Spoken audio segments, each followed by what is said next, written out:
Can't answer. Nope. Hello. Hello, everyone, and welcome to yet another episode of FanFuel. Tonight, it's FanFuel Wide Open. It's a new tradition we're going to start. We're going to probably do one of these every 2 to 3 months, and that is just a total fan-fueled episode. For tonight, we've prepared some of our own topics, but in the future, we want you guys to chime in. And if you are watching live or listening live right now, go ahead and chime in on Twitter, and we will check your comments out, and we'll add those to the docket for tonight. But before then, guys, I want to go ahead and introduce everyone. Colton Cranmore, Nathan Ball, and myself, Alex Harrington. We are waiting on Jared Bakaisa. He is a little bit late this evening, but he will be here as always. But before that, let's go ahead and jump into this wide open fan fuel. So we've all got motorsports topics, but you guys can pretty much type whatever you want in the comment section on Twitter, and we'll roll with what you got. We've all got opinions on everything. That's kind of how we ended up on this space, anyways. So, Colton, what's your first one you got? So, first one I want to talk about, if y'all have heard of these rumors about Colton Herta possibly going to Formula One. It was Andretti Autosport maybe buying the Alfa Romeo Formula One team and putting Colton Herta in the ride, maybe as soon as 2022. You guys are definitely more into open wheel than I am. Colton Herta is my guy in IndyCar, but that's just because we have the same name. I don't really watch a ton. So I want to know what you guys think of it, and then I'll fill in my end. Oh man, it's a two-parter though. So yeah, I mean, I guess I'll just start with what I think. I don't know. Yeah. Well, first of all, I think for IndyCar fans, he's probably one of the best choices if you send somebody to F1 because his driving will probably suit that kind of car. Like he's got one lap pace, which really matters over there. Like qualifying is everything in F1, so he could probably be your guy to lay down a lap.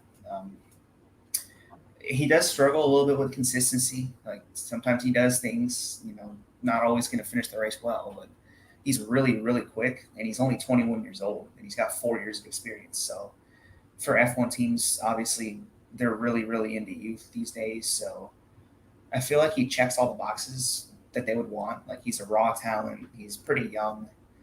And I don't know if he has the super license points, but he could probably get those via testing. So I think it's a good idea, but I don't know if I would do it as soon as 2022. Maybe I'd wait a year or something. Yeah, I don't know. For me, it's kind of a dual question because it's like we've got a very prolific owner in Michael Andretti. I mean, he's got a Formula E team already. He's got the IndyCar outing, and I believe he's also got the Extreme E team as well, which is basically Formula E for big off-road trucks. They do a little different stuff. It's a motorsport that I've not really heard enough about to get into, nor really cared to. So he's already got his stuff pretty stretched out. He's got a rallycross team as well, unless he shut that down in the last year or so. So I don't know that adding a Formula One team would be very good because that is a massive upscale in price. And I don't think that I would like that from a standpoint of I think it might harm the IndyCar and Formula E efforts because more money is being spent in just this major conglomerate of motorsports. And then the other side for me is Colton Herta going over there.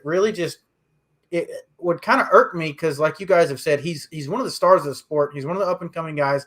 He's got a lot of tenacity. He's got an attitude that really shines out, that he knows that he's very good. He thinks he's the best out there, and that's really good for the IndyCar banter and stuff. But we've also seen plenty of American drivers just not do well overseas in the Formula One ranks. Scott Speed and Alexander Rossi both tried to be Formula One drivers. They both made a few starts, and that was about it. For whatever reason, Americans just can't cut it in that world. So I don't think sending Colton Herta over there would do anything but tarnish his IndyCar stats. Yeah, so I think it'd be cool to see him go over there solely because there isn't an American driver over there. I don't necessarily think that he's the guy if I had to pick one American to do it. But it would be cool to see an American start a Formula One race again. I'm with you. He may have all the FIA certifications and licensing and everything he needs to go run F1, I don't think he should do it. I mean, you're talking about way different competition levels, way different styles of driving the car. And he's going to go from competing in IndyCar for wins to maybe racing for a point in Formula One. Yeah. I mean, you're talking about two completely different types of racing there. That's kind of why Romain Grosjean stepped away and moved to IndyCar, was so that he could actually drive something. Yeah, I would agree. Like I know that like the highest profile, F1 bust that I could think of from America was Michael Andretti. Like he pretty much dominated kart in the 90s. Probably he's still like one of the all-time winners in kart. And when he went to F1, they put him straight to McLaren against Senna. So, he ended up getting absolutely destroyed by Senna. Didn't even last the season. They let him go in the middle of the year. So that didn't pan out the way it was supposed to. And people still don't know the full story behind that. So I don't want to say that that's going to happen, but I do think that if they're going to make this move, they got to put a lot into it, because it seems like it all just came out of nowhere. Like you can't just say I'm going to F1 like on a whim. You can't do that. Yeah. Yeah, and one of the things I think when looking at some past stuff about Alexander Rossi in particular, I'm not very voiced on Scott Speed, other than that he just races whatever and does moderately to exceptionally well.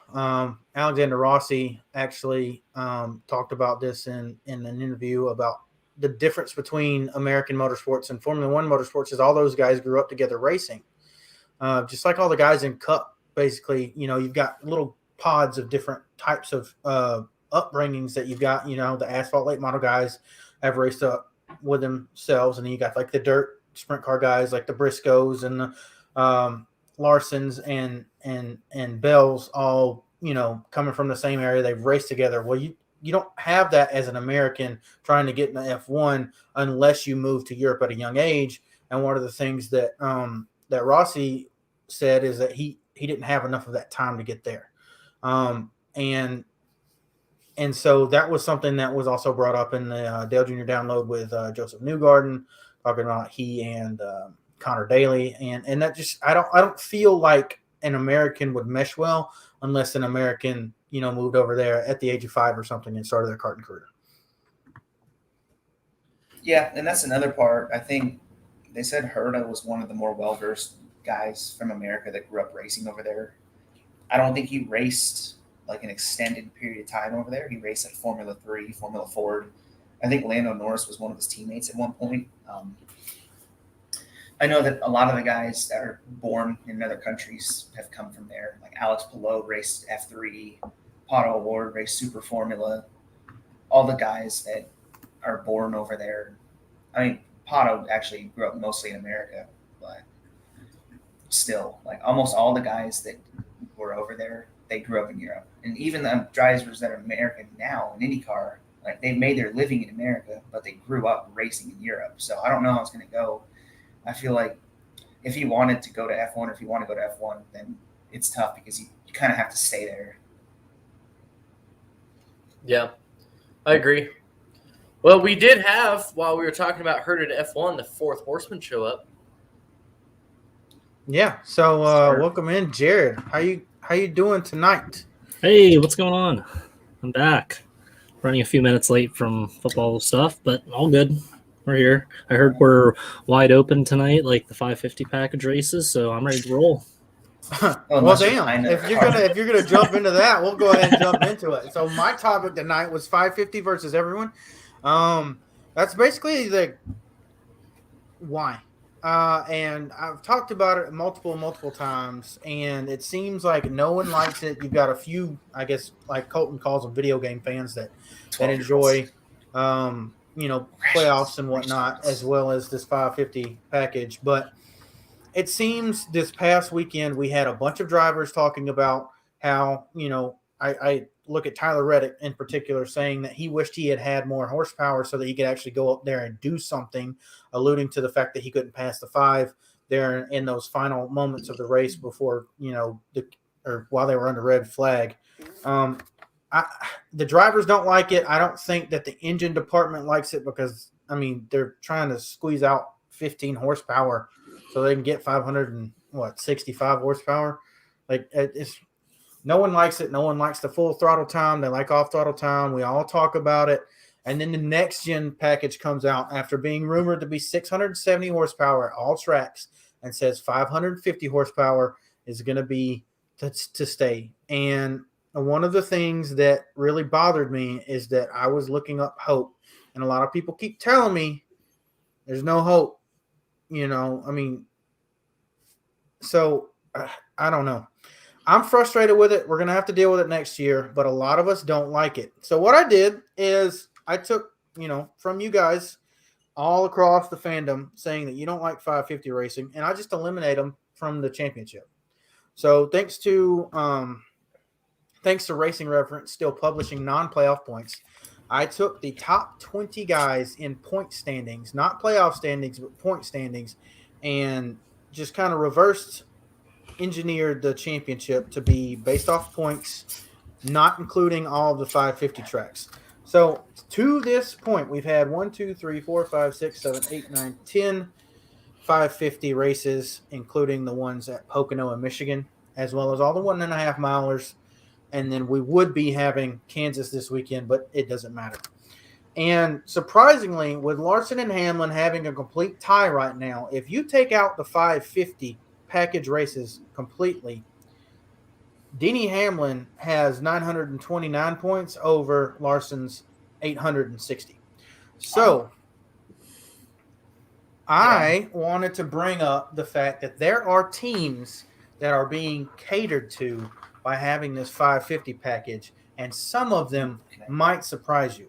Now, I will go further in a little bit and show you guys what happens when you take out the 4 super speedway races as well, but it seems like specifically from what I counted, drivers like Tyler Reddick and William Byron and Kyle Busch were immensely hurt by not having 550 horsepower races counted towards their championship.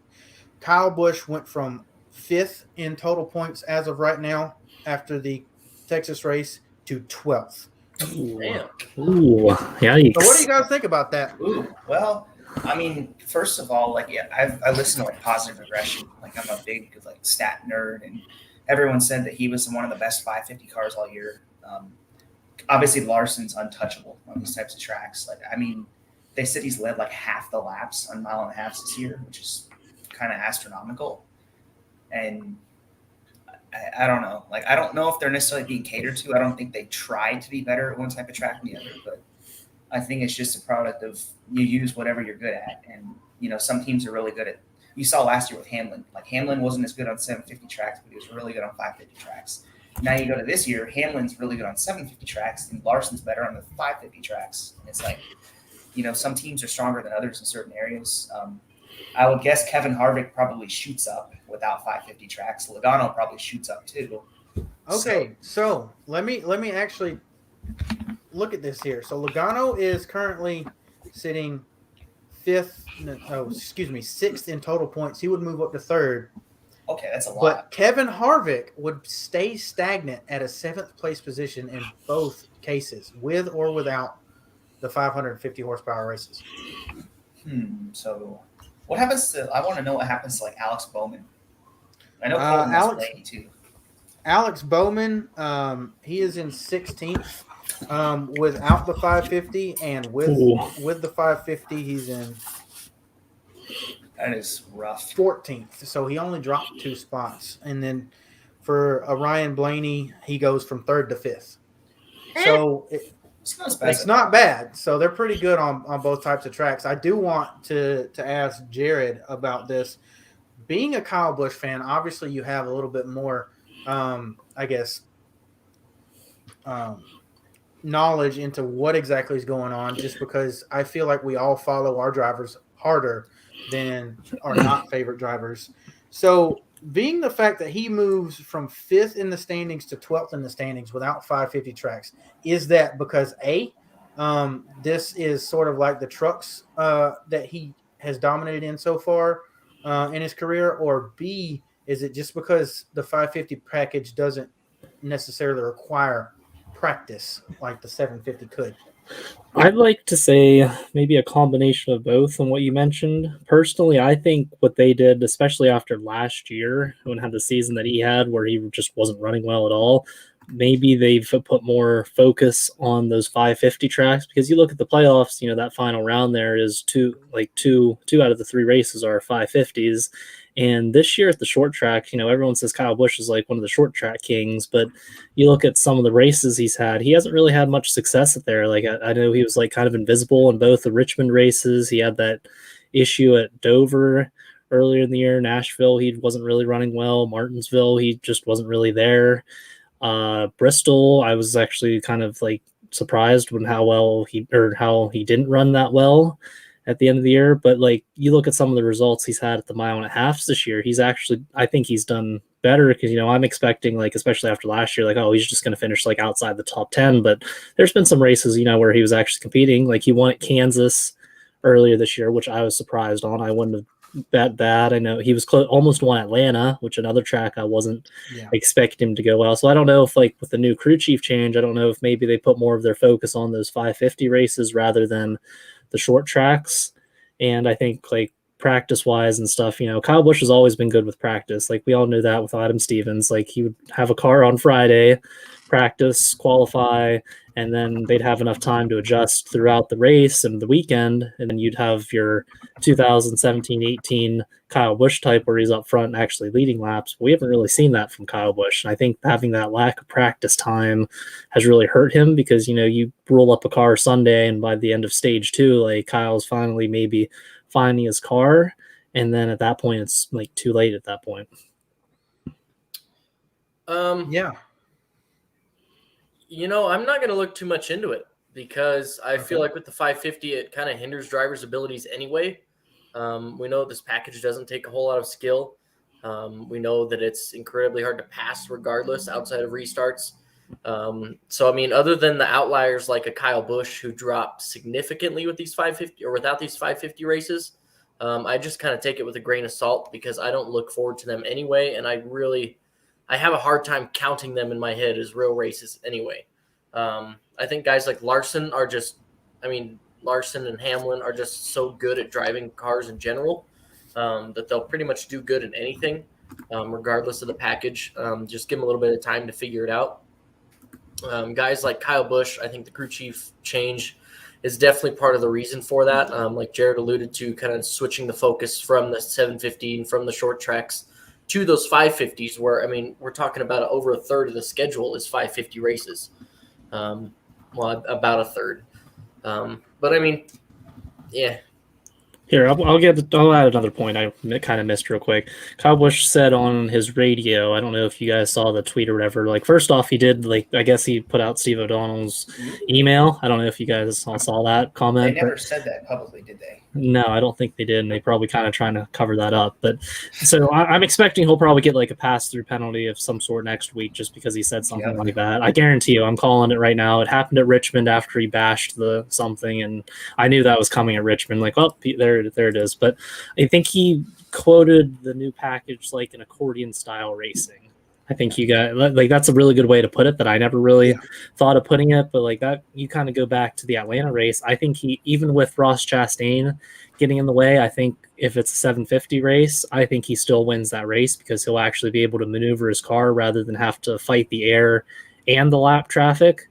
And even like Michigan too, like I know Ryan Blaney won and he pushed him to the win, but I think you get a 750 race there where he can actually throttle it and stuff. I think Kyle Busch could have made that a race also. So that's just the one point I wanted to bring up with the accordion style. Yeah, I think he makes sense, because if you watched the Kansas race last year, you know, someone, I think it's Burton, he's like, oh, did Logano get too far out in front? Because it seems like Harvick, every time he would run right up on him, he'd fall back, and it would happen over and over and over and over again. And to your point with Busch, I think is right, because he's really good at the style of racing. I just think he doesn't like it. Like, I don't blame him, because you look at him as a driver, he's naturally, like, you think of like Bristol or Richmond or whatever tracks that he's good at. So like the team probably made like massive improvements on 550 tracks, and You compare that to the other JGR teams that last year were the opposite. They were really good at 550 tracks and really bad at 750 tracks. Like Hamlin in particular, he had a massive uptick on the 750s. And Truex is still pretty good on 750s on the flat ovals. So I don't know. Like, I think it's just a point of the team had found an area they had to get better at, and Kyle Busch, he's going to do well in it, whether he loves it or hates it. Like, I don't think the fact that he hates it has any effect on his performance. Yeah, I don't know. This was just a question I had, just because I know that when we came out with this package, a lot of people put Kyle Busch on the forefront of it because it's similar to trucks. We're going to have a lot of dirty air. We're going to do this. We're going to do that. And then, to be honest, he's not really been a factor at 550 tracks the whole time, in my opinion, since we went to this package. And different people might have different, opinions on that. But, I mean, he's definitely been a different Kyle Busch since that happened. And, of course, the practice and stuff like that. But we'll get into that probably a little bit later. But before we move on to Colton's next topic, I did want to add, some people even want to say that plate tracks don't require skill and are just luck-based, kind of like their same argument going with the 550. So I did want to say, from 929 points to 860 points, that's the separation if you take the 550s away from Hamlin and Larson. Obviously, Hamlin having that big of a lead is significant. But when you take away the 4 plate tracks, that lead goes down to 4 points from Hamlin over Larson. So what do you guys think about that? Because that's really the biggest move there.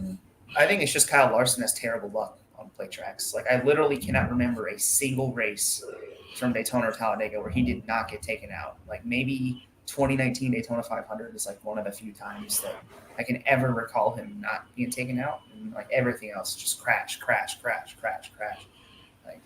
I can't even name you a second plate race he finished. 2017 Daytona 500 with Kurt Busch won. He was close to winning. Yeah, he almost finished that one too. And then he ran out of gas. That's like, wow. That's 2. I'm like, I think Kyle Larson's just good at races that don't require drafting.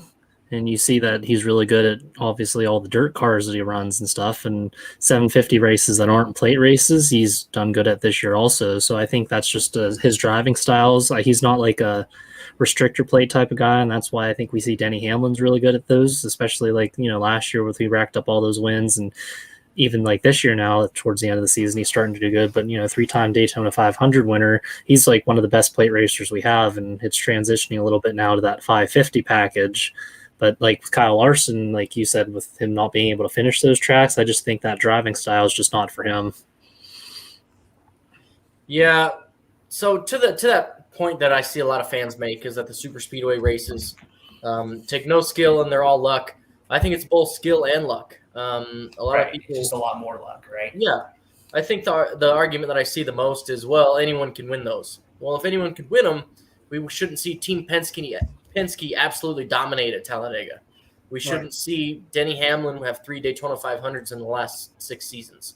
We shouldn't see guys like Michael McDowell constantly running up front. We should see a Cole Custer win one, and then Eric Jones win another one, and then this guy, that guy, that guy. They should be different winners every time if anyone can win them. And we shouldn't see the same 10 guys always running up front fighting for the lead. I think it's skill and luck, because you still have to be lucky enough to be in the right spots at the right time to avoid the big wrecks. That's a big factor here. Yeah, Go ahead. That's how I think it always goes. Like, I don't think it takes no skill, and I don't think it takes 100% luck either. But I think it does take a lot of luck, because there's no real way to like strategize for those races. It's almost like I just hope that I'm in the right place at the right time. Like, you could do everything correctly, and you're just not in the right place at the right time, and you're not going to win the race. You can see, I know Larson, I don't think he's not talented at it. I mean, he's won Xfinity races at Daytona before, so, I don't think it's a matter of that he can't drive them. It's just a matter of, one, his luck is so bad that he's probably never finishing another race there without a crash for the rest of the time. And then 2, he probably doesn't like it, like Jared said. Like, if he just goes there to get wrecked, then I don't see how he's going to enjoy it. Because I think you think back to like 2015 on the radio, he said that, I don't understand why I come here. I hate this place. All I do is wreck. because he'll just be running in the middle of the pack and just get taken out. So I just think he doesn't look forward to him. Yeah, I mean, I don't know. It's an interesting thing. Obviously, all of these topics are polarizing with a bunch of people, but the thing that has everything in common is that these are lower horsepower packages, but they take place on a certain type of track, and I think Colton might have something to talk about with tracks. Yeah. So my beef with the playoffs is the playoffs. Okay. My second beef with the playoffs is the playoffs. My third beef is the kind of fucking tracks that we have in the playoffs. Texas is notoriously one of, if not the worst track in the entire series of NASCAR. What is it doing fourth race from the end of the year? Kansas, I'll give a pass. Kansas is solid at best most of the time. Vegas, what is it doing in the playoffs? Why do we still have these tracks that are notorious for not producing good finishes over the last 5 to 7 years in the playoffs? This is supposed to be the time where you get peak ratings, NBC. This is supposed to be the time where NASCAR is trying to push through and, all this drama. Why are we putting these snoozers on there? Because we're going to watch next week. And Kansas, like I said, Kansas is all right for the 550. That's the one track that I think this might work on, but I'm not even 100% sold on that even. But why are we putting these shit tracks? I'm not a huge Richmond fan. I liked it better when Richmond was the cutoff race because I feel like the drivers raced harder, and that's kind of what made Richmond so good. Take that one out of the playoffs. Give me Bristol, give me Martinsville, give me the Roval, give me Talladega. I'm glad they're moving Homestead back in, but man, we got to do something about some of these shit races that we got. I think they need to do a lot better at maybe schedule placement. I mean, if they're going to keep them, which they probably are, and you see next year they are, it's funny because we always get like some sort of drama to happen, and then guess what? We get to go to Texas, or like we had all that drama at Bristol building up. We had a lot of good weeks of racing in a row, and then here's Las Vegas, guys. A lot of people may be tuning in because we got a lot of storylines, or excuse me, even like last week at the Roval, there's a bunch of storylines from that race, and then guess what? Oh, hey, there's Texas next week. Let's get all these new viewers who might tune in. They're trying to push the story of like Chase Elliott and Kevin Harvick, and then they go to Texas. Like all these storylines are getting built up, and then you go to a snoozer of a racetrack, and all the new fans that maybe tuned in and be like, oh, there's some drama happening. Oh, it's just Texas.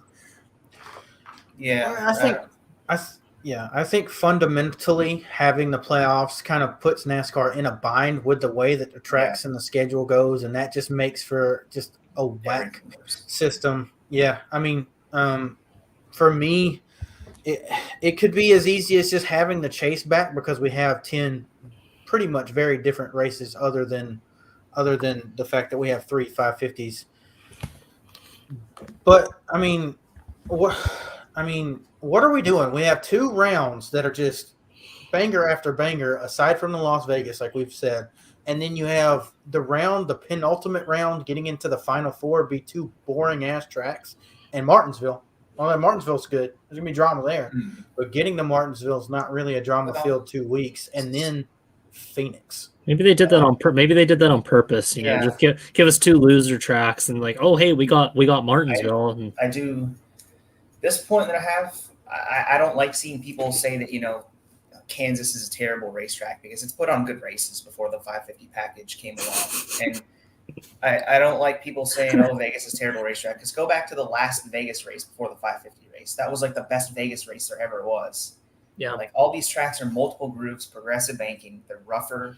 They make for good racing in any car except for a cup car. And I don't think we should. Right. I think we should change the package before we change the tracks, because these tracks, there was nothing wrong with them in the 10-race chase, and then the 550 package came along. Like, I'll take you one step higher there, Nate. There was nothing wrong with Texas, and we fucked it up. Yeah, and that's another point. I think, what I know Colton thinks I'm wrong, but these are tracks that are perfectly fine. Like, that's what the chase about. They wanted to showcase driver strength, team strength, all that stuff, and now you take that away. They took away an entire aspect of what a mile and a half is supposed to do.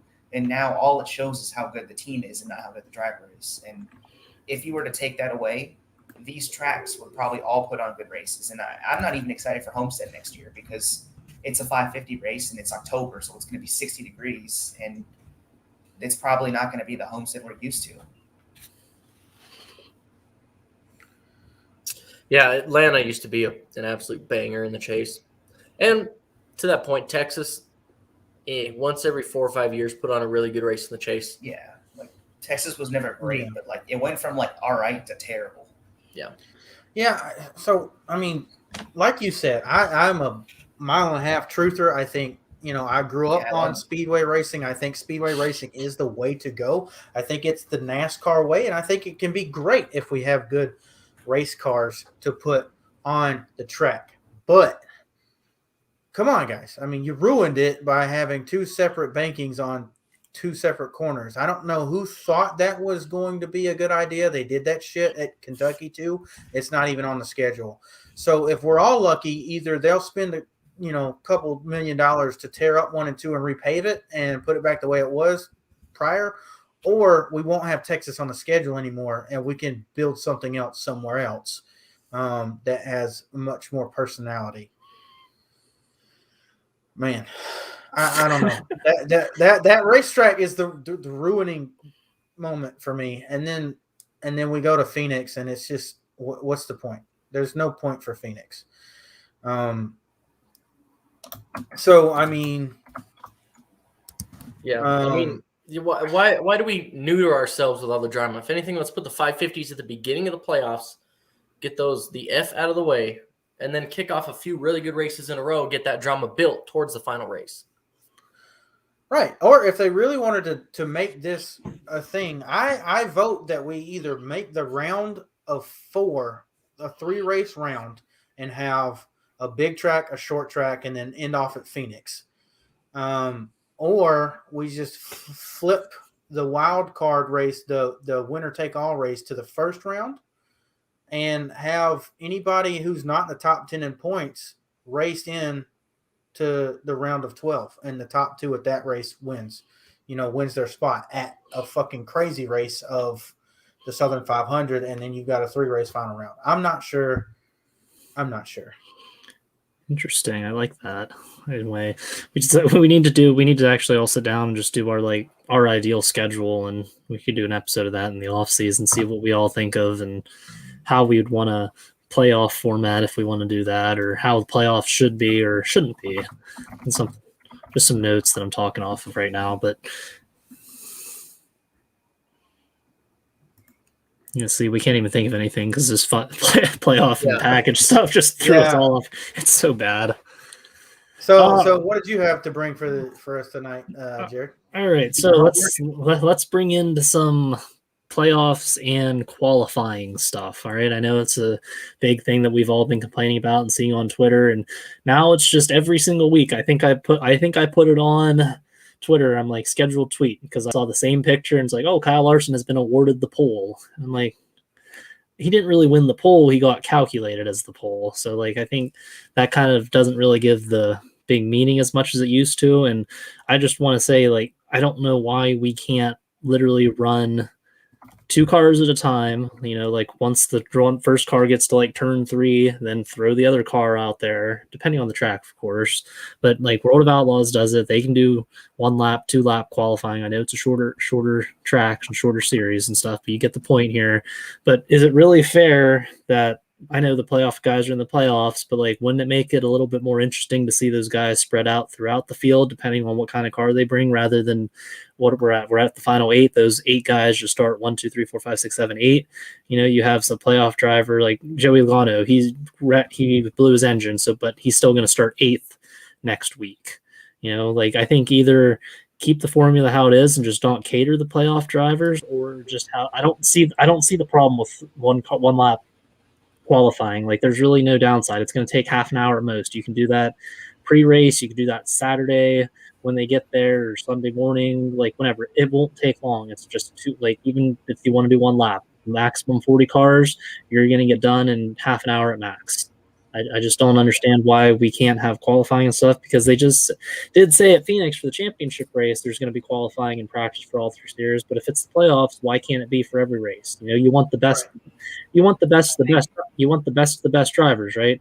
So why can't we see those best drivers make their way up if they have a bad qualifying lap or something? I think the toughest part about the qualifying is how much the 550 package ruined it on any track a mile above. Because if you look at 2019 when they had it, you would see like the RCR cars would qualify in the pole like every single week, and then they would fall to like 20th because they all set up for qualifying. They would trim out, and they wouldn't put any downforce on the cars. And it's like, well, and with how NASCAR's leaning next year, like they're gonna do a qualifying, like a practice qualifying joint session or whatever, and like no adjustments. Like that's almost going to make teams not want to set up for qualifying if they can't change over between qualifying and race setup. So it's like they kind of put themselves in a box to where it's like, how are we supposed to qualify if it's all car and it's not, if the driver doesn't matter anymore? Because you're just holding it wide open.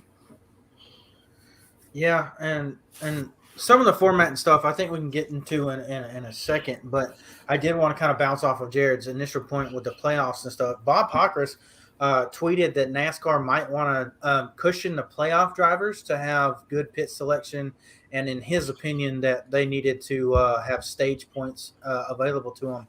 So I'm going to bring a Sarcastic Car comment that I made earlier this season when we did the Sarcastic Car episode. Bob, no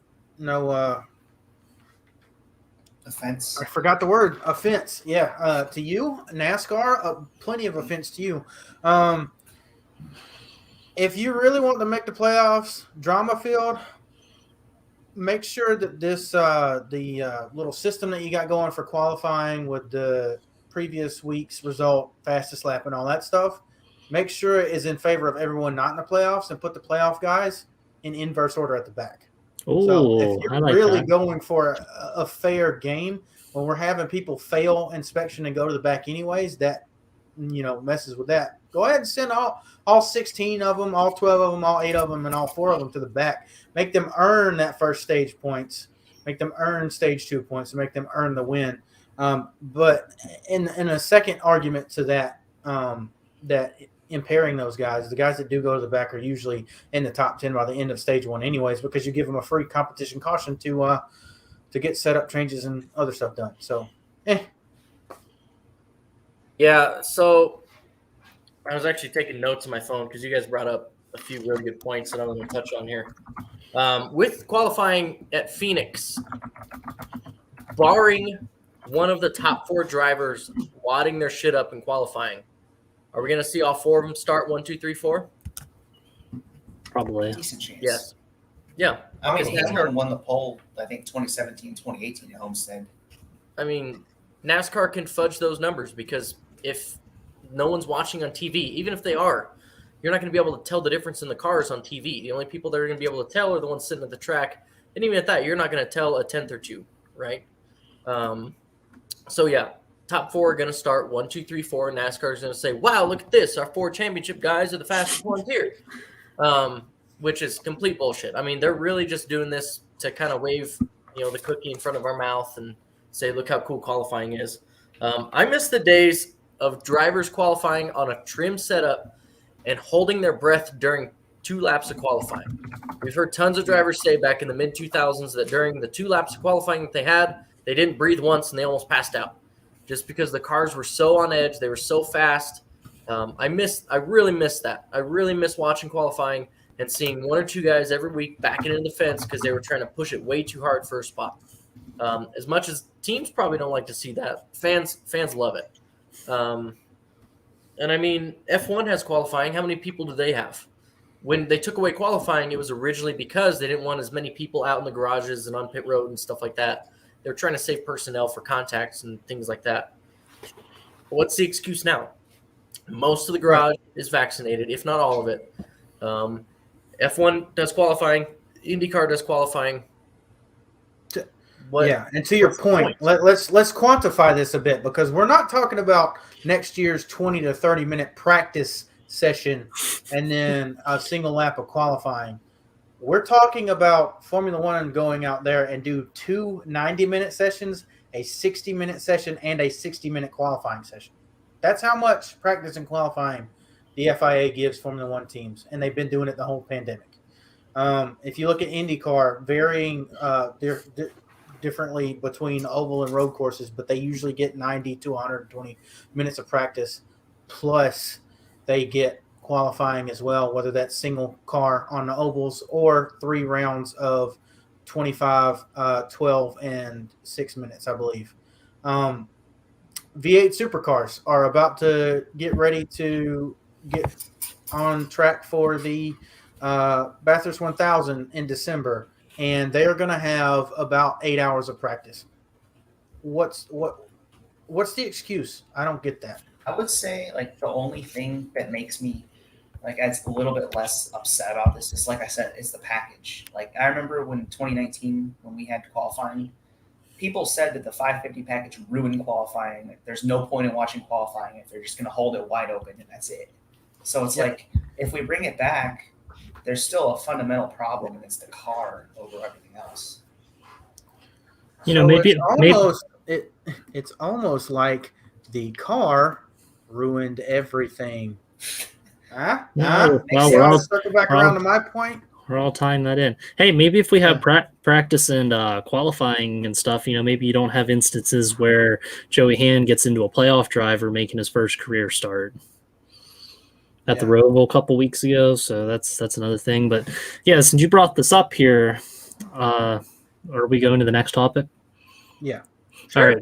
All right. So anyways, so let's get into the next topic. Alex kind of brought this to my attention in his comment that he made off of my original topic. Should failing inspection be more of a harsher penalty? Because, like, come on now, like you're starting the guy in the back who obviously kind of, you know, tried to push the limits to try to make their car faster. You know, we saw it again with your reigning champion Chase Elliott, where a failed inspection, guess what, you're starting in the back, and then by almost the end of stage 1 he's back in like the top 5 again. So should there be, I'm asking you guys just out of the blue, not trying to be biased or anything against a singular driver. We can even go with the Joe Gibbs guys because Truex is one to fail inspection also. So let's just say, like, if you fail inspection, should you be like maybe held a lap or something, or should we just be like, let's start in the back, you're fine? Because like that kind of just tells me like, hey, let's just try to push these cars and try to push the boundaries as much, because like, the worst case scenario is we'll just start in the back. You know, we saw in the championship last year where Chase Elliott failed inspection. Like, he's winning the championship. His car is going to be faster than everyone. So should there be something there? Because I feel like starting in the back really doesn't mean anything if you already failed inspection. So obviously you've done something where your car is probably going to be up in the front by the end of stage 1. I'm going to say the toughest thing about these is that I don't think anything's ever going to make teams stop pushing the boundaries. Like, if you're not cheating, you're not trying in the sport. Absolutely.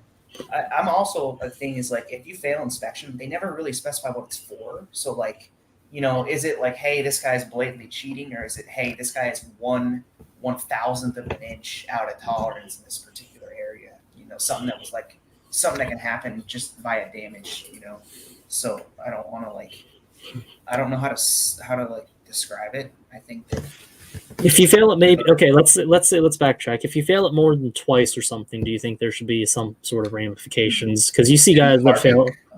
Harvick got a pass through at Bristol one year for like failing 3 or 4 times, and like that cost him like 2 or 3 laps because of Bristol being a shorter track. But that's tough. Like, I think I don't mind it, but I do think that teams they're going to keep pushing it, whether it's like a lap penalty or whether it's just going to the back. Yeah, so the interesting thing I think about what you're asking with that question is, what's the punishment? How do you quantify going over a limit a certain amount of times just by a certain tolerance? Like Nate said, what do you do? A monetary fine is not going to do anything for the race. A suspension is not going to do anything for a championship because you're going to a new season. And if you tell someone that they're going to be a lap down, we've got a competition caution in lap 25, they're lucky dog. Like, what is it? Is it that you have to be a lap down, but you have to race a certain amount before you can be eligible for a lucky dog, or you have to take a wave around only? How do you do that without getting more rules on top of rules on top of rules to make it to where, you know, we're already mad that we have all this bullshit with, you know, caveats with the playoff system. Well, we get mad at the yellow line rule. So are we going to get mad because Chase Elliott is a lap down because he failed inspection 3 times and he can't get it back because he can't get the lucky dog because he's ineligible until stage 2? Like, the fact that I just said that whole sentence is going to be hard to put off towards new fans that are watching the broadcast for the first time.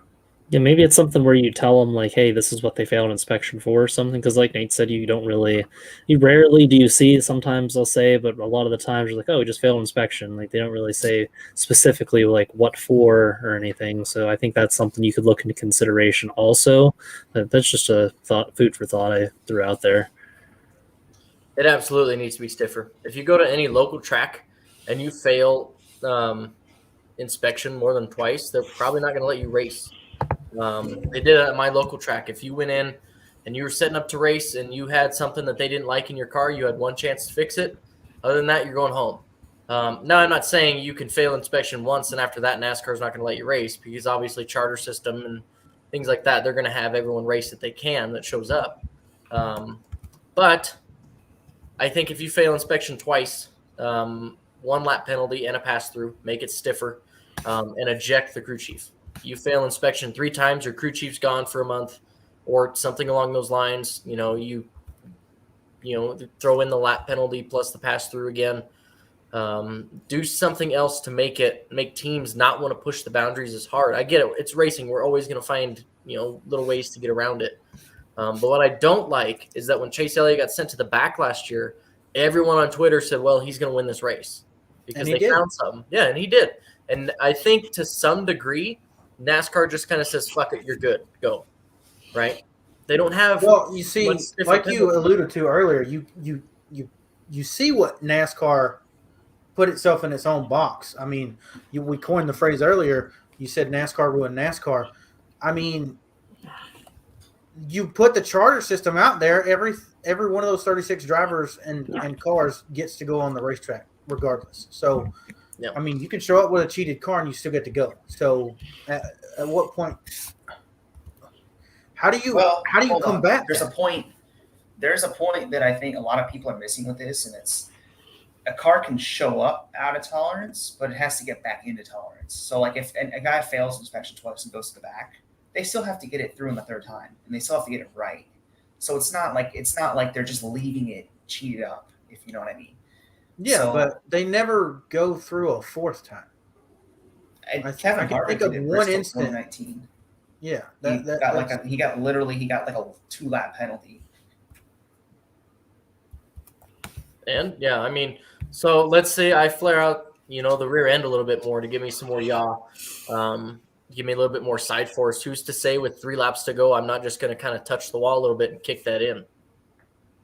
I mean, that's the thing. That's going to happen every time. Like that happened in 2016 with the Transformer cars where they would be back and forth. I remember also race 2017, Adam Stevens told Kyle Busch, you have to do your burnouts to the right. I don't know what for, but it's probably something to offset in the rear end.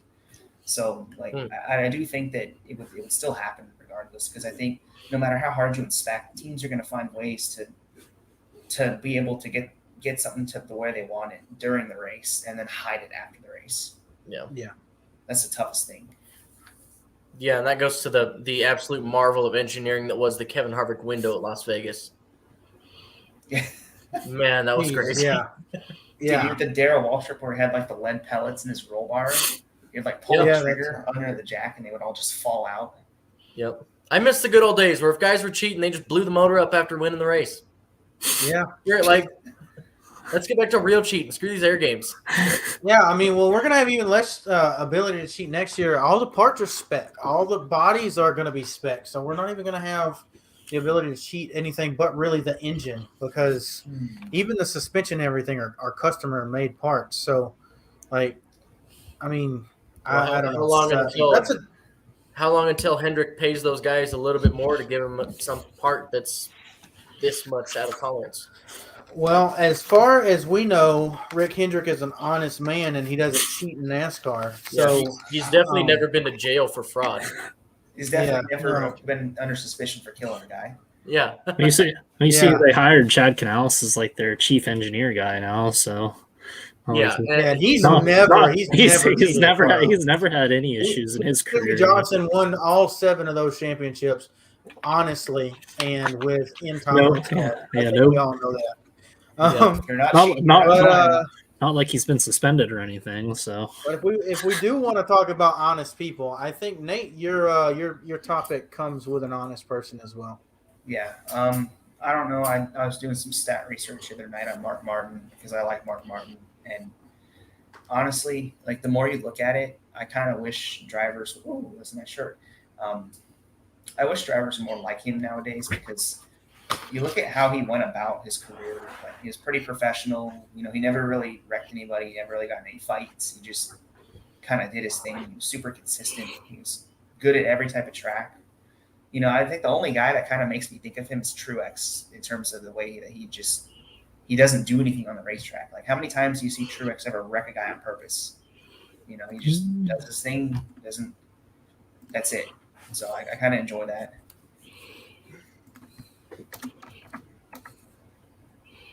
Jared, what do you got? yeah, I'd kind of agree with that. I can't like now. I was trying to think of something that Truex has even done, and I can't really. He's never been the aggressor. I really can't think of anything, and even like all the scuffles and stuff he's been in, it's not like it's not like he one, he doesn't start him, and two, it's not like he ever does anything about it. I know he was like all talk after the Joey Logano Martinsville race, like he's not winning the championship, and then we go to Homestead, and I see the cameras like he goes right past him, like all right. Racing clean. Like I think it's the reason I think Mark Martin deserves a lot of respect is that you look at Truex at Homestead, he could have destroyed Logano if he wanted to, and he chose not to do that. Like he chose, hey, I'd rather lose the right way than win the wrong way. And I think Mark Martin, yeah. Yeah, I think he just has a standard for himself. Like, all right, I'm going to race this way, and regardless of what happens, you know, like he's just one of those guys. Like, yeah, he'll whine and talk about all that stuff, but still, he's just gonna. He never over his own standard. Yeah, I've honestly like now that you're thinking about it, I can't even think of any time that he's ever just intentionally like gone out there and just wrecked someone because he was mad about something. Because like we can all go with all our favorite drivers and stuff, and they've definitely been a part of something. But I can't think of any time with Truex where he's really just gone out of his way to, oh, I'm going to end your day, or I'm going to be like Kevin Harvick. And I think, like I said, the thing that made me appreciate Mark Martin is I know I watched Martinsville from 2018 pretty recently. It's like you see Truex, he took like 30 laps to pass Logano clean, and like it takes a lot of effort. And you look at Mark Martin, he's lost a lot of races being nice, and there's got to be some temptation inside of him. It's like, man, if I just move this guy out of the way, then I win the race. You know, if I just door this guy or I just get into him a little bit, and he never really did that. And it's like it's got to take a lot of restraint to not only set his own little like moral code, but to live by it. Because it's one thing to say that you're not going to hit somebody, and then it's another thing to actually not hit somebody when it's the last lap. So it's like I kind of have to admire that. Like he pretty much lived by a code that most people can't. Yeah, I think that's why he was so upset about Joey Logano, because he took all that time just for, and Joey, like when I go back to this now, like Joey Logano, obviously it wasn't really a dirty by him. It was just short track racing, but I think it was just the fact that it just happened so quickly, and of course it was like at the end of the race. But it's like if Truex would have done that, or maybe punted him a little bit harder, moved him at least a little bit harder, he wins the race. But I think he was just kind of hoping that it'd be the same way. But it's also, you have to look at it like, oh, it's just short track racing, and that's what happens at Martinsville. But yeah, I think it's an interesting thing. I mean, obviously, as you can tell by me wearing this shirt like every 3 episodes, because it's my favorite shirt.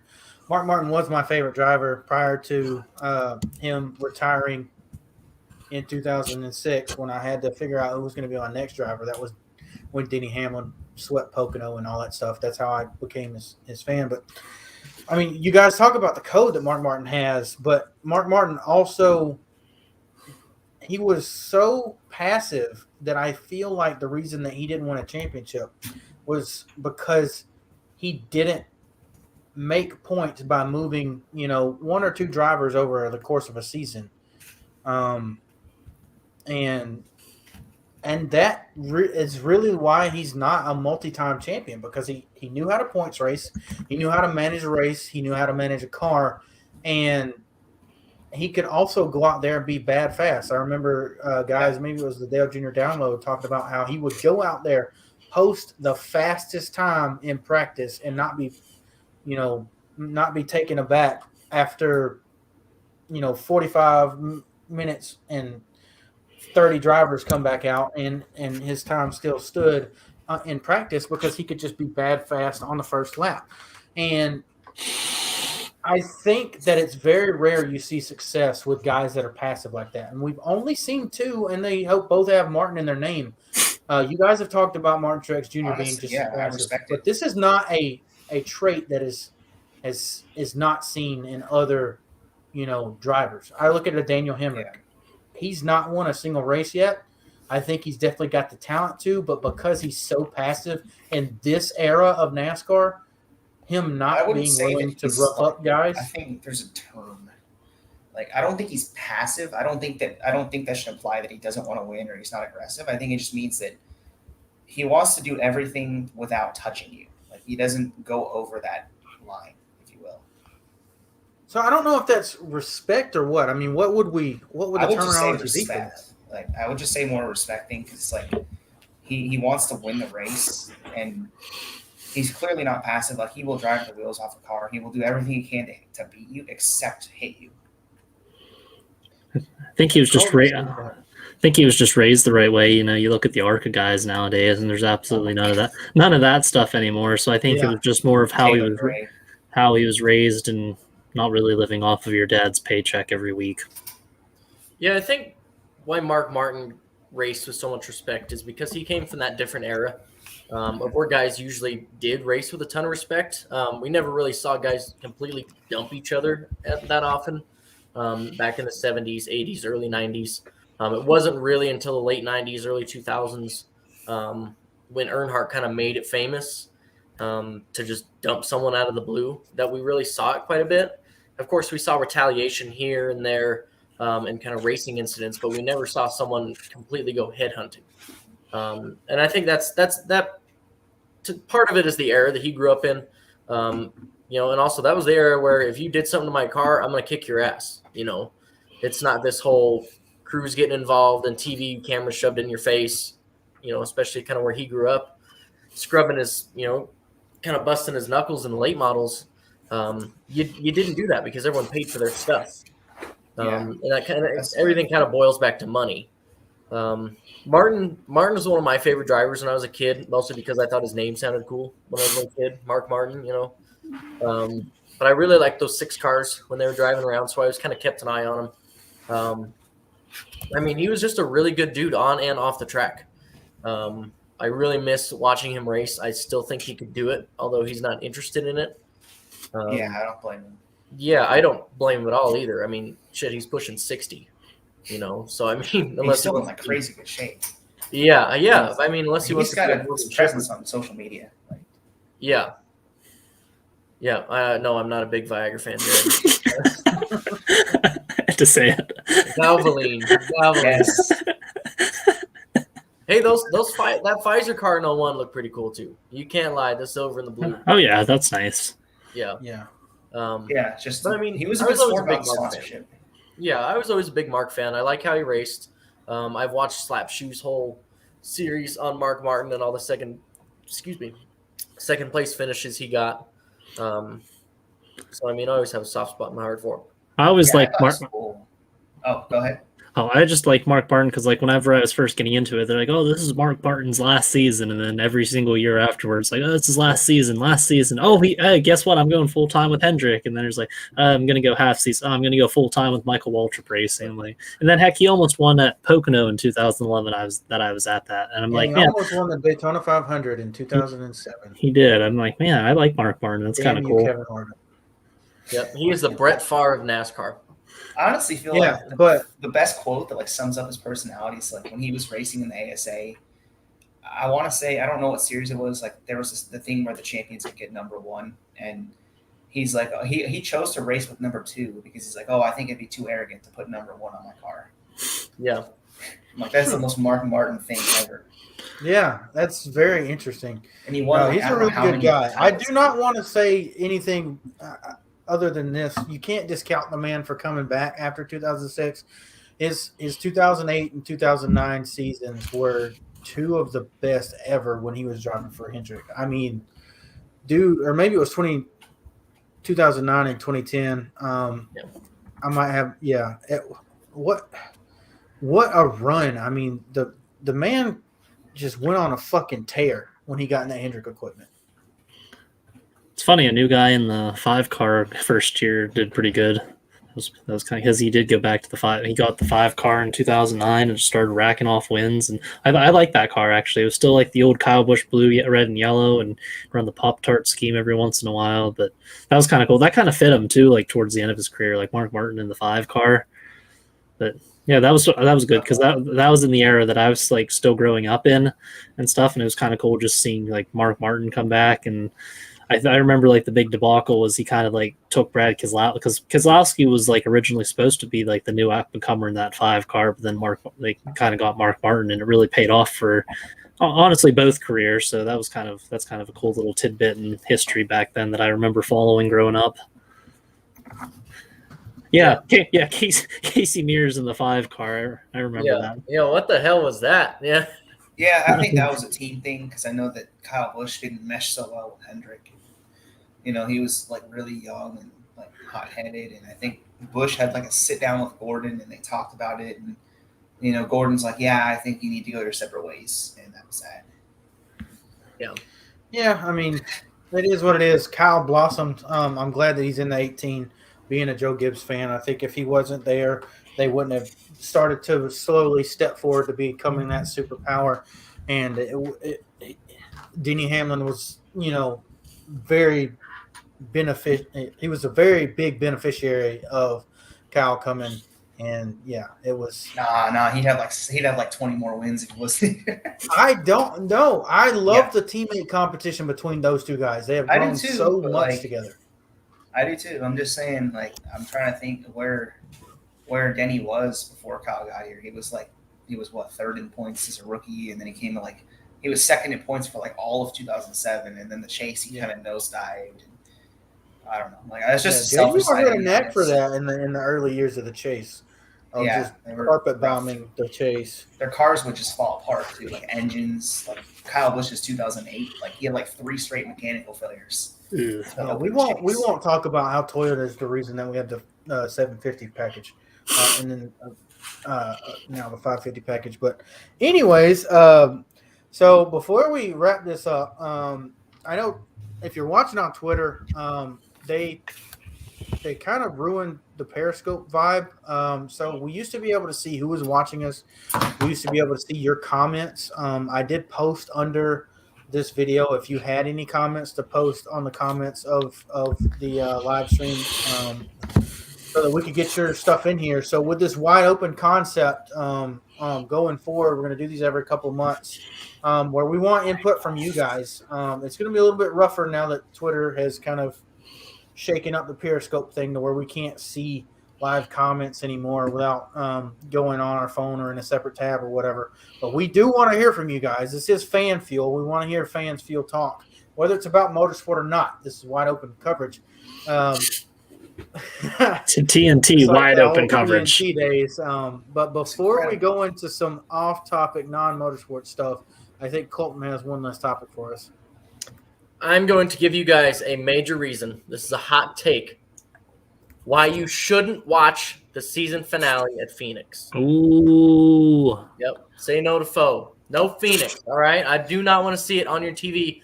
I will give a pass to those whose driver is in the championship 4. I mean, I'm like a pseudo Kyle Larson fan. He's like my 3rd favorite driver. So that's fine. He's locked in. So I mean, if your favorite driver isn't in the championship 4, I do not want to see it on your TV, and here's why.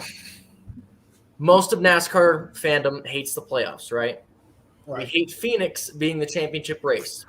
Right. Ratings have sank every year since the introduction of the playoffs, consistently. They have not risen back up a single year. So, tank those ratings. NBC is going to see something here, right? NBC is going to see that the championship race, the championship 4, something they build for all season long, is going to have 900,000 people watching it. And they're going to say, what the hell is this? IndyCar gets better ratings. And they're going to work with something. It may take a couple years of absolute dog shit ratings, but I'm saying if 5 million people keep watching it every year, 4 million, it's going to take a long time to cut that down. NASCAR's going to keep rolling and keep doing their dumb shit. You know what, Colton? You know what the funny thing, the most NASCAR thing ever would be? Like, if they get bad ratings for this format, and then their response is like, hey, we know you guys don't like Final Four, so we listened to your criticism. Now we're going to do a Final 12. We have 12 title eligible drivers for the final race. Oh, my God. Nathan, why would you say some bullshit like Hey, that? don't say that. They're listening. Someone's listening here. Holy Steve O'Donnell, if you're Oh, watching, I don't think- get any fucking ideas. You know he's already made that idea Yeah. before I did. He's got backup Okay. plans. Yeah. So we talked about it with Graham Rahal, how other motorsports see it's illegitimate. I talk to people at work all the time. I work with 12 guys. I've worked with multiple guys that have moved on from the job. We'll say 15 people. Every single one of them says, I used to watch NASCAR, but. Now, most of those buts come with stages, playoffs, and then the inevitable, and that is retirees. Two of those you can fix. The ratings, like Colton said, have been tanking in this final race. Say no to foe, guys. Like we don't need Phoenix. Phoenix is a trash race to have the finale because it's a single lane. There's not really any good racing that happens. It's a strategy race, and strategy can't happen in a 312-mile race if we have stages. So And say you no don't to get it. foe. You don't even get stage points at those stages. That would at least make it somewhat more Like, what's the interesting. point of stages? Like, Yeah, every stage matters except for Phoenix, the championship race. Like, That, why don't that they doesn't just take matter. the stages away? Like, seriously. Yeah, I don't know. Let's see. We all thought they were going to go wide open when they announced the playoff stages in 2017, and they came back and said no because points matter to the guys that aren't in the championship four. That's fine, that but we're happens not even every focusing race. on that. But okay, we can just not have a caution. Oh wait, if we do that, we can show those guys that the better racing happens when there's no stages, but there's still stage points. So we have to change that again, and we're this close. I know you can't see me if you're listening on Apple or Spotify, but we're this close, like 3 millimeters away from NASCAR having to cave in and seeing that all of this stuff that they've done in the last 7 years has just ruined the sport. And if we start turning it back around, we'll start turning more heads back towards this way. That's And that's that's what I got kind to of say. I got That- Colton's brought something up for us. He mentions like it happens every time. Like the final, there's like a certain point in the race where the final four are always 1, 2, 3, 4. Like when it happened, like when Jeff Gordon took the lead when he was in it, and then he finished like 12th, but whatever. It always happens at least once in every race, and I think last year they actually finished 1, 2, 3, 4. They didn't just run there. let's They bring ran up. there all day. Once Chase got to fourth, I swear to God, Yeah, that was Kurt it. Busch was the only person in the top 5 the whole day, whether he was in 5th or 3rd. Jimmy Johnson was he up there too, I think. Yeah. Yeah, let's go back to 2017. Kyle Larson's battling Kyle Busch for second, and all of it. You see, like, maybe like in the final, maybe 10 laps or so, you just see Larson fade off and just let Kyle Busch go try to catch Truex. Like, come on now, like that. Like he would have won that race if he raced. Yeah, but he didn't, and that's what, like, yeah, it's like what fun is that race to watch? Yeah. 1, 2, 3, 4, and then even the coverage, they'll go through the field, but it'll just be the 4 championship guys. So, like, what the coverage even sucks too, because you're just going to be watching those 4 guys. Like, if you're going to do that, if you're going to do that, you need to do something with like what college football doesn't have 2 channels. Have like a championship, have a championship 4 broadcast, and then have like the rest of the field broadcast. Because if I'm like, do that. yeah, they They do that. Heck, you can even do like Peacock or something. Something where, because obviously if your playoff guy's not in the Final Four or something, what's the point of even watching? Because like I didn't watch Phoenix. I'll be honest, I did not watch Phoenix last year because I knew like I'm not going to see where Kyle Busch is running. I could just check the app because I'm not going to hear about it at all. I'm not going to know a single thing. They'll do pit stops or whatever, green flag pit stops, and you just see the 4 guys green flag pit stops, or you see like whenever they go down with like under caution, it's just those 4 guys regardless of where they're at. Yeah, I honestly I was kind of bored at that race. I was upset. I'm like, cool, we're gonna get a Mickey Mouse champion, So I'm like, all right, cool. I don't want to see the wrong guy win the title. I'm like, all right, cool. I'm just shutting the TV off with 30 laps to go. I already know who's winning. Yeah, that was the like first time I've ever not watched the last laps of the season. Like Yeah, that was like me too. Like I knew exactly like I said earlier in the broadcast when Chase Elliott failed inspection. I'm like, all right, I know who's winning the championship. So what's the point of watching? Plus, like 3 of the 4 guys I wasn't even big fans of in the championship for. So I knew like my odds of this being a successful outcome were very slim, and it just really wasn't worth my time to. And heck, I even like Colton's comment that he just put on there. I'd watch a Vince Welch and Michael Waltrip run a broadcast on the other 30 drivers. Yeah. I would watch that. Heck, I would watch that. I don't know, man. Those 2 guys are trash. They are garbage. Are we in agreement that they're probably 2 of the worst in NASCAR? They're Okay, all right. so Like Vince just needs to be a pit reporter. Like he's an all right pit reporter. The commentary, like absolutely not. Yeah, Vince Welch is terrible. I think we had Phil Parsons. I don't know why we moved him to ARCA and then removed him totally. You've got Jamie Little now who's doing ARCA stuff. She's so much better than Vince Welch. Oh, I Get love that her. guy out of there. I love her. She does really good coverage. Heck, my favorite broadcasting trio would be like whenever they do. It was like the second stage of Darlington with Dale Jr., Dale Jarrett, and Kyle Petty. I was actually a really big fan of those 3. Yeah. The That- honorary Yeah, Dale. like if you were to like, we need like that old like we need the Dale Jarrett, Dale Jr. and then Dale and Dale what's shit. the dude. Yeah, Dale our and third Dale. dude needs we need like Alan Westwood or something. That's like a trifecta, It's like Yeah, that would be pretty good. dude. Like or like the ESPN booth, like Petrie and Jarrett. all-star broadcast all-stars. There you go. So I tweeted out a hashtag say no to foe. All of the first letters are capitalized as you do in hashtags because they have to be continuous. So if you're watching now, let's start this. Let's get this thing rolling. Let's get everyone on NASCAR Twitter to say no to foe and not watch this Phoenix Championship race. It's gonna be trash, so don't waste your time. I'm lucky enough to be at work for the 2 weekends following this weekend, so I don't even get to watch Martinsville, sadly. Ooh. But I'm not even gonna have the ability to watch Phoenix, and I might not watch it on a replay. I'm probably not gonna set the DVR to record. So, yeah, hashtag say no to foe. You need to put the so- fine print guy only unless your driver's in the championship game. There's an exception. Fuck it, just don't watch Look, it. all It's I a want game of is, like- chance at that point. Right. I just want the correct driver to win the championship. Listen Whether to that's it on Larson MRN, they're or beautiful. whether it's Hamlin. Like Don't watch on TV because NBC is basically running this half of the season. Listen to it on MRN because their coverage paints a better picture than the pictures themselves. So, yeah, You at least get interviews from drivers after the race, right. where you get like Yeah. 2 or 3 from NBC, and we have to do that stupid front stretch interview and then go to Victory Lane and interview him again and ask him the exact same questions. But that's besides the point. So, hashtag say no to foe. All right, guys. So it is time for part 2 of Wide Open. This is the part where we're going to talk about non-NASCAR stuff. And I did not get you guys prepared for this because I just kind of wanted to let this thing be ad-lib because we tend to do this well. So what is something crazy going on in your world or in your observation about literally anything that you want to talk about? ooh, oh man. What should we debate? There should be something we should debate, some fun. Wow, you really threw a curveball at us here. Yeah, I mean, we had our Twitter Spaces. Which, Types of apples. by the way, Let's if you're just debate listening, types of apples. you're listening. We're doing Twitter Spaces every Monday around 7:30 The chair debate is p.m. good. We had a chair debate that no one listened to, and it was amazing. I'm not going to tell you about it because we invented a new chair, and you guys can't learn about it because we're gonna get a patent here. Missed shortly. it out.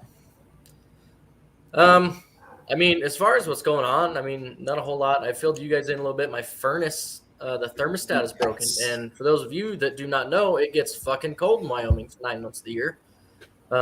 So I can turn my furnace on. I can go downstairs and flip the actual switch to manually turn it on. But then I have to go downstairs and manually turn it off. So that means at night, either I can run it for 8 straight hours and die of heat stroke, or I can keep it off and freeze. So I had a guy come look at it on Monday. He didn't even touch the thermostat. Thank you, Mr. Bees in Cheyenne, Wyoming. Didn't even do your job. I have someone else come tomorrow that says they're going to do it. So fingers crossed, I don't have to keep walking downstairs to turn on my goddamn furnace. So do you guys not have like a space heater or something? Because I remember my grandma in her house, she actually didn't have. Her house was really old. She didn't have space heaters, but she had like rooms already had prefabricated heaters in them. You not have anything like that? No, well, I mean, all houses up here have an actual furnace in them, regardless of when they were built. Just because, I mean, it gets well below zero in like January, February. So you kind of need it. We can get like a little space heater, but I'm renting this house, so I don't really want to go buy a heater just because my landlord's heater doesn't fucking work. You know, like that's just spending my own money at that point to have something I should already have. Who wants to go Yeah. next here? Like, am I going up? Or? Yeah, you can go next. All right. Well, I guess the one like fun thing I did last week was the 206 kart testing. Like I bought like 40 minutes worth of practice in one, and it was fun. But like I'll be honest, I did not expect the physicality. Like I knew it was gonna be a little bit to step up, but I was like, okay, cool. Why is it twice as much as I expected? You know, I still got like bruises on my knees from the fuel tank. Just like you don't really understand it until you get in one, and I feel bad because like if I tell my friends like, oh, I'm gonna go to the go-kart track today, they're like, oh, you know, can I come on? I'm like, no, I don't. And they're like, why? I'm like, because I don't want to get hurt.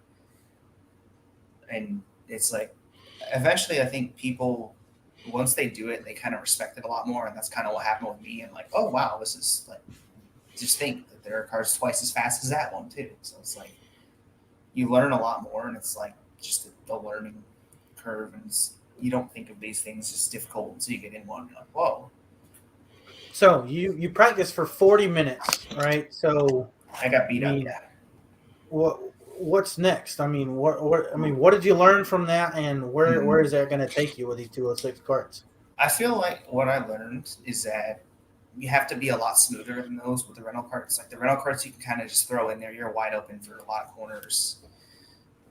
Whereas these, they're half the weight. They turn better, but as a consequence, they rotate better. So when your cart turns on a dime, the rear end is a lot more likely to step out because there's not much on there, and the brakes are a lot more sensitive. So instead of a pedal that goes from, you know, you apply 10% of brake, it brakes 10%.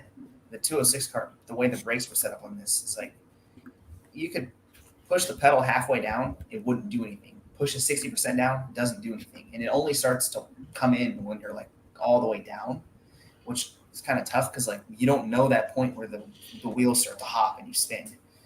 So like as of now, I'm probably going to try and do like maybe 20 minutes every month or 40 minutes every month just to have fun and learn, because the toughest thing is physicality. Like once you can get that done, and the sensation of speed's another thing, like it just feels like a rocket compared to the rental karts, even though it's the same horsepower.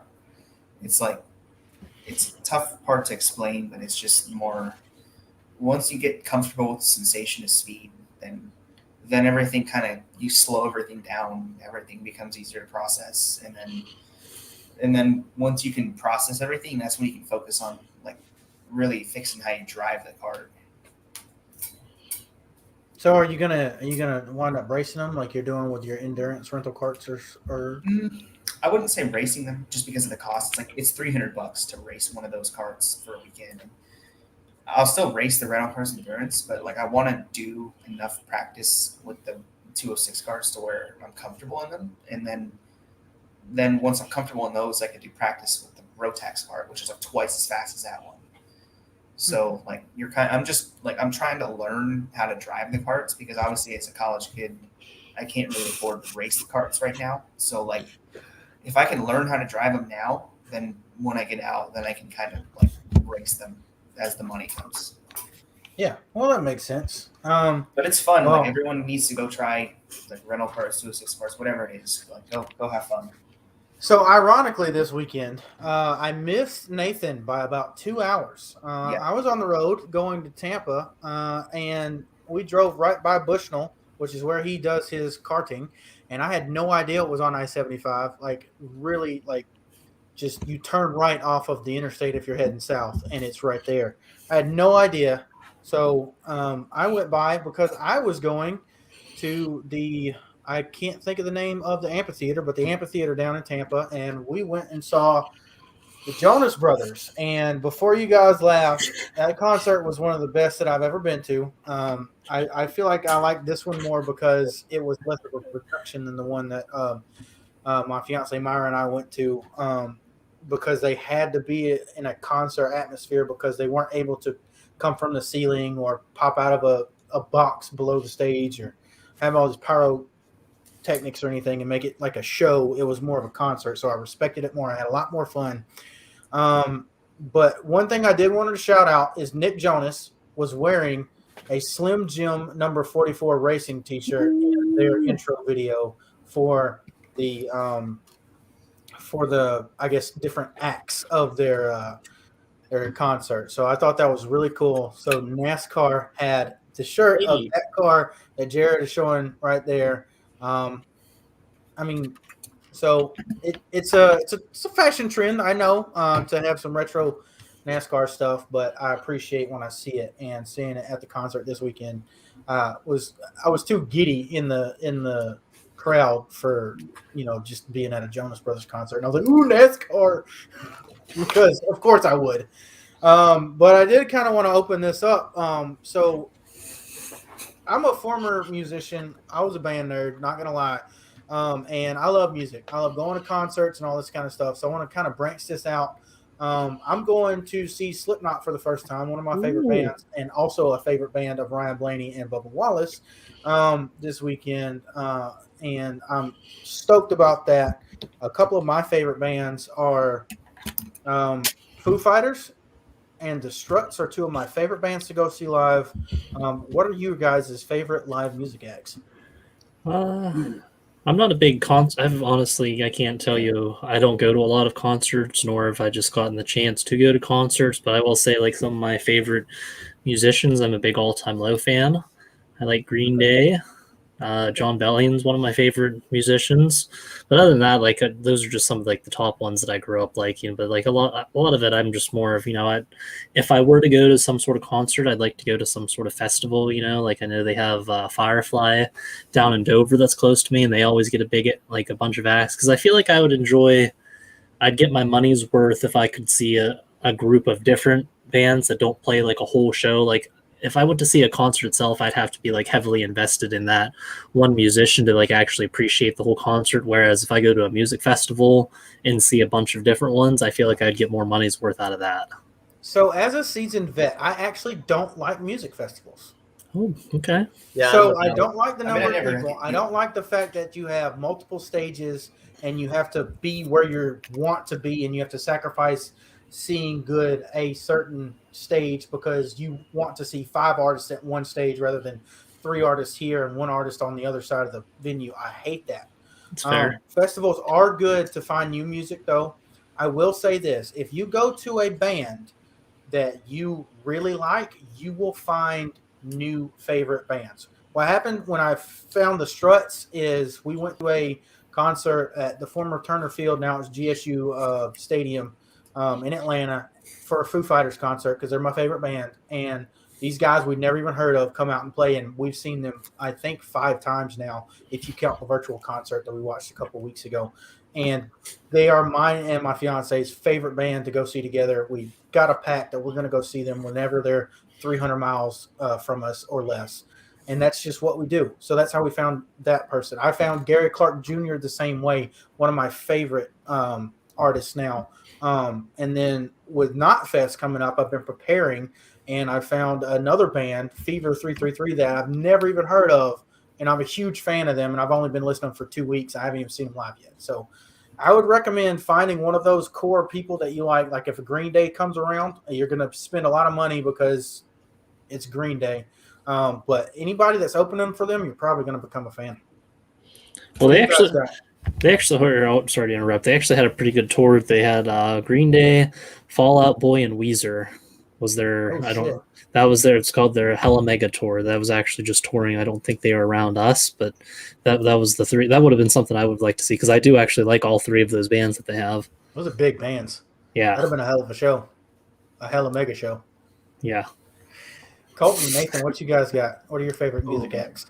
I'm not like a live music guy. Like, I know I'm gonna get crucified for this, but like I'm more of like a, hey, put my AirPods in, listen to music at the gym type person. Like I'm not. That's like good. It's okay to have wrong. I'm not a big concert man. Like I don't like. I feel like if I'm spending money to go listen to a thing, I'm like I could literally just listen on AirPods or something like that. Listen to the live version. I'm not as much like I don't need to like vibe to the music as much. I just need it. I just need to listen to it, and that's it. Like I'm just like I'm probably saving some money that way. Man, I am a huge live music fan. At Frontier Days every year, it's the world's largest outdoor rodeo. We get 10 headlining acts for 10 days straight. Granted, they are mostly country artists, so most of what I've seen have been country artists. I've been to a couple festivals. I've been to countless honky tonks and seen random ass people playing. So I'm a huge fan of live music. I love watching the musicians and seeing what they're doing because I play guitar, Right. love to sing. So I really, really like to sit down and just watch them, and I'll stare at them for 2-3 hours, however long they're playing. See, that's where I'm. Yeah, some of the best shows. Talent. Yeah, some of the best shows I've ever seen. One of them is actually a Christian band named Building 429. Fantastic show. Had never heard them before. I saw them live. I'm a huge fan of them. They had one of the best concerts I've ever been to.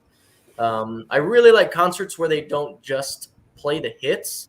It is nice to go out and hear a couple hit songs that everyone knows and kind of party along. But I really like it when they branch out and play some of the stuff that doesn't get the radio time.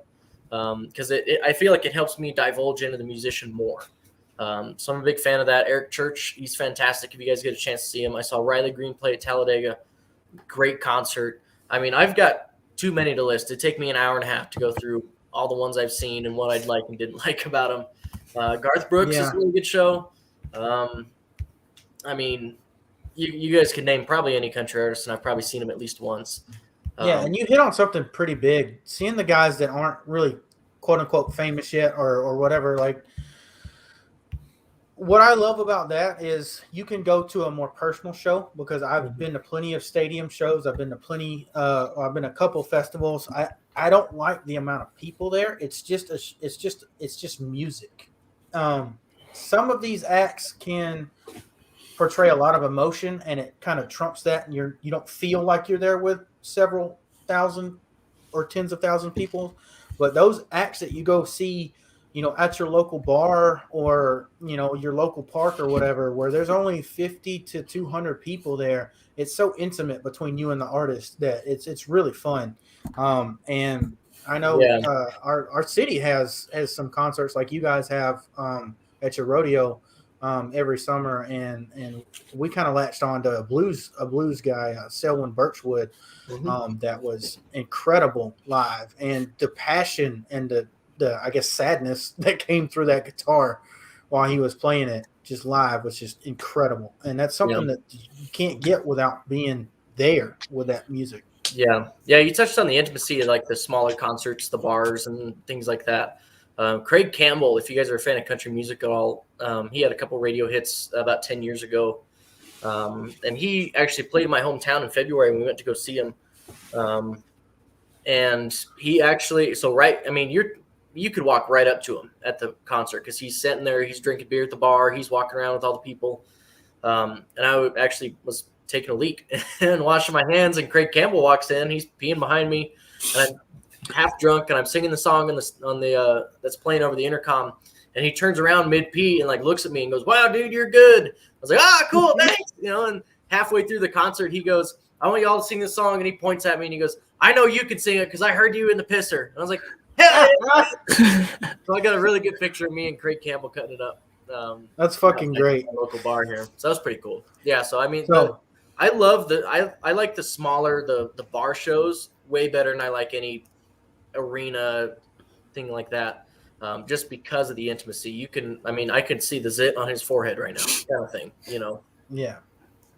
Yeah, you guys gotta go get yourself out there with live music and stuff. It's no different than experience and stuff like we talked about with dirt racing earlier this year for the first time with Jared and stuff. Like, I mean, live events, no matter what it is, you usually tend to enjoy them. I mean, I don't mind going to see musicals and stuff either, but we'll gloss over that and get into Jared. What do you got for us for our open topic? Let's just talk about some work that I'm doing right now. I know my junior high football season's over in 2 weeks, so that's one job that I can clear off my schedule. So for those who are listening here, some of the work, I'll just go through a daily work week schedule with you guys. So I'll wake up we'll start with Monday. We'll go Monday, Wednesdays, and Fridays. This is my schedule. Monday, I'll wake up. I go substitute teach from 7 to 3.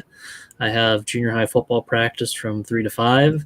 And now it's getting dark around 7. So about 5 to 7, I'll mow some yards that I haven't gotten done. And Tuesdays and Thursdays, I don't have school. So I am mowing yards from probably about 8 to 3 before coaching. Go coach 3 to 5. And then go mow some more after that. But the good thing is with this, how the season is, the leaves are starting to fall, so I'm not going to be doing as much mowing. It's going to start to be more leaf cleanups. I don't know what you guys do. You got what's your weather's like up in Wyoming, Colton? Our weather now or our seasons? Yeah, what's your seasons like? I don't know what the seasons are in other states. I'm just so used to like cliche springs, hot summers, fall, winter. Yeah, so I live in one of the geographically most random places for weather. Between like here in South Dakota, our weather is crazy. So like last year, the day after Labor Day, it snowed 4 inches, and it snowed all the way up until my birthday in May. And that's pretty normal. We just got our first snow here a couple months ago. The thing about here isn't necessarily like we don't really get fall. We might get like a second summer. We don't really get a fall. All the leaves just kind of fall off over the course of 3-4 days, and it starts snowing. The big thing here is the wind. It is so windy in Wyoming. It is crazy. Last year we caught a 93-mile-an-hour wind gust going through town. Holy shit! You're talking about hurricane, and it was just like a Tuesday. Like, when people visit here and live here, you have to relearn how to open and close car doors. I'm not shitting you. It's sketchy how much wind we get. I was in Wyoming for like a week, 2017, I think. It was. Well, did you come in the summer? I came in like March. Okay, yeah. So March we have wind season, and it's basically January to mid-March. Yeah, that's interesting. It's just weird. I always say that it's so windy here because Colorado sucks and Nebraska blows. We're kind of like together, those two. That's a good And I also say that you could tell a local from a tourist because a tourist will chase his hat and a local just waits for the next one to blow in. If you guys ever come visit, I would suggest come to parks. Yeah, there's nothing. Yeah. I've been to the Devil's Tower. I've been to it's just a big rock. Yeah. I would suggest coming in the summer for Frontier Days, or come in February and get you a hard screaming wind winter. That'd be kind of interesting. I'd be I down. guarantee you guys won't bitch about 40 degrees after you stay here for a week. I got an idea. Yeah, we need some like ice kart racing, like ice racing. For cars. It's too windy to do that. You can't just do shit. Make the spoilers bigger. Just put a sail on the back. Make the spoilers don't bigger. Don't even have a motor. Just have a sail drag race for like a mile and a half. Bigger spoilers. The I-80 pass between Cheyenne and Laramie, just west of town here, is one of, if not the most closed stretch of interstate in the entire country because of the snow and wind. The trucks probably get blown over. So wait, I-80. Everything that you're saying makes me not want to go over there. Wait, so you live like right near Interstate 80? I could throw a rock at it from my house. Oh, that's sick. I live like 5 minutes from Interstate 80, so I know how to get to your place. 80, come right down. Yep. But yeah, where is your town in Pennsylvania? Do you know where State College, Penn State's at? Yeah. It's what is that town called? I'm not familiar because I know my dad is from Scranton.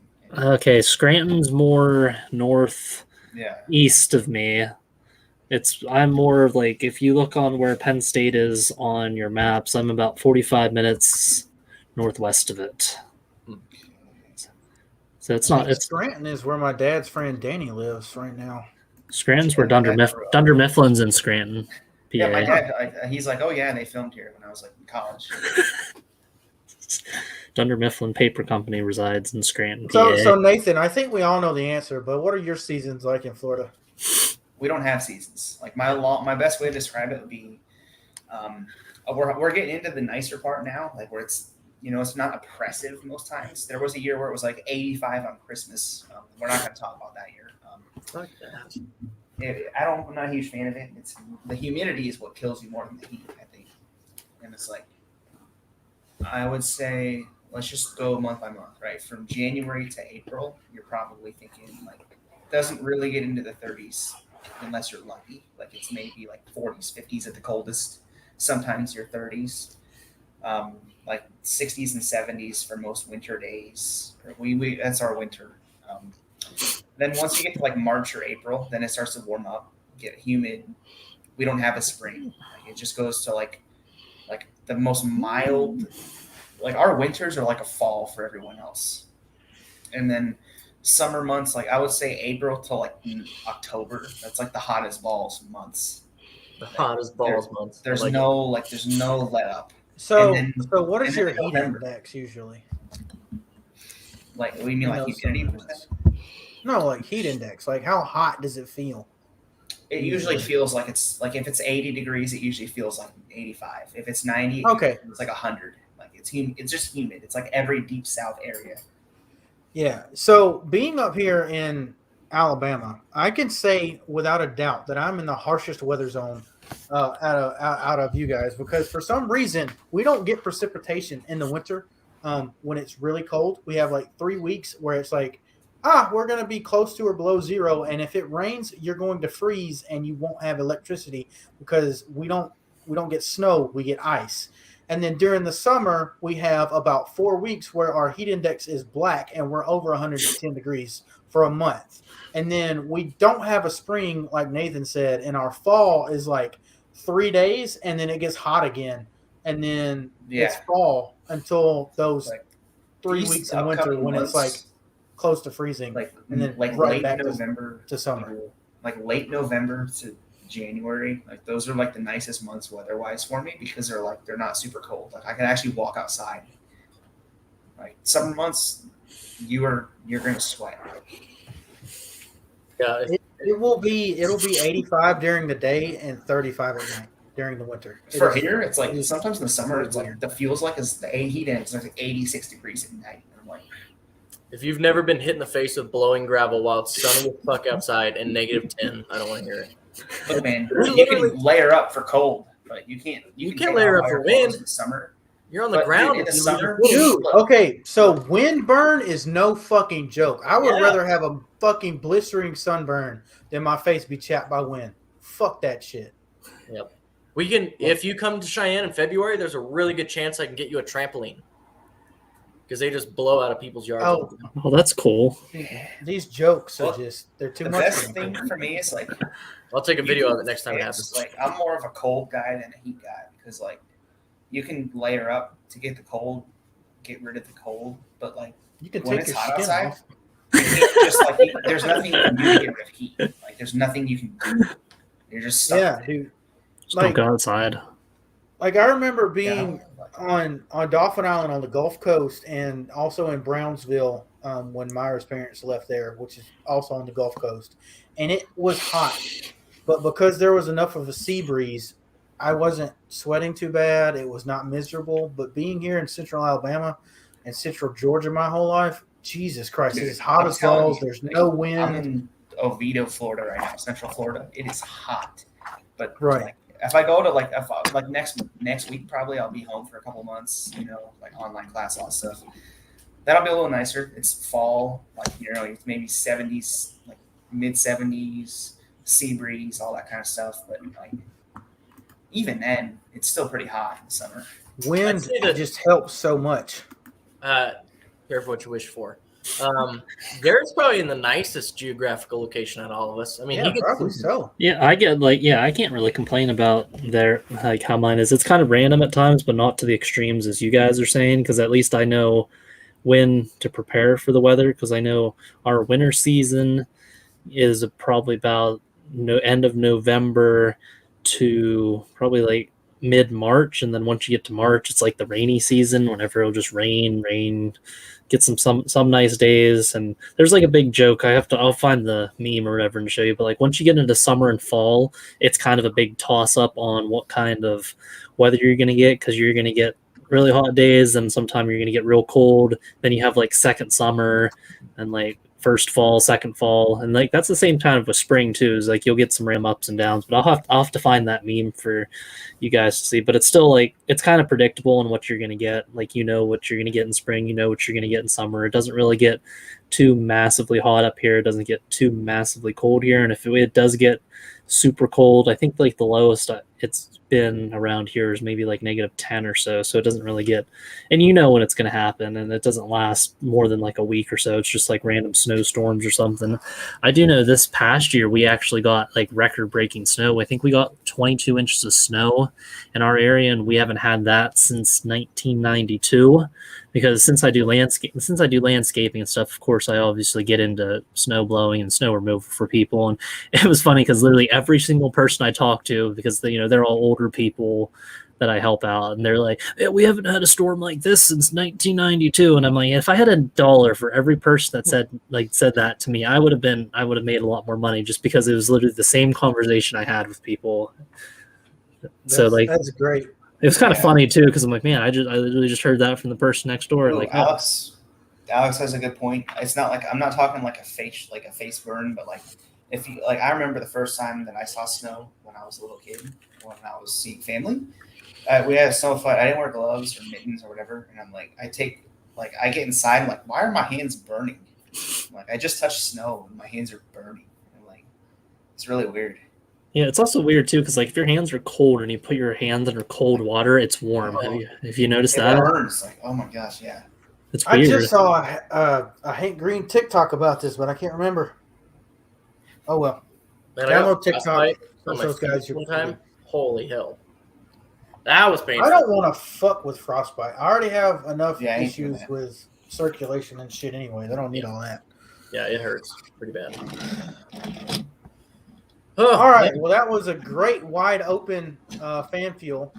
We talked about stuff not dealing with racing. We really want some input from fans next time. We'll let you guys know a little bit more ahead of time before we do the next one. It'll probably be during the off season, probably sometime during latter part of November or December. Thanks for watching. Thanks for hanging out with us for a little bit over an hour and a half. And if you're not already following us on Twitter, follow us on Twitter at FanFuelMSM, capital F, capital F, capital MSM, and be a part of the action at FanFuelMotorsports.com. You can send in anything to us at FanFuelPodcast@gmail.com, or you can go to our pinned tweet on our Twitter and send us through our through that Gmail with a picture of yourself, your content, a little bit of about you, and fill out that form that we've got there, and we'll put you on the website. As always, thanks for listening. If you're not watching live on Spotify, Apple Podcasts, and wherever else that you stream, and then go follow the rest of us on Twitter. We've all got our Twitter handles up. At Harrington Mile 11 with me, the capital H, capital M-A-H, at Cranmore Colton for Colton, at B1G Nate _11 for Nathan, and PK Jared 9 for Jared.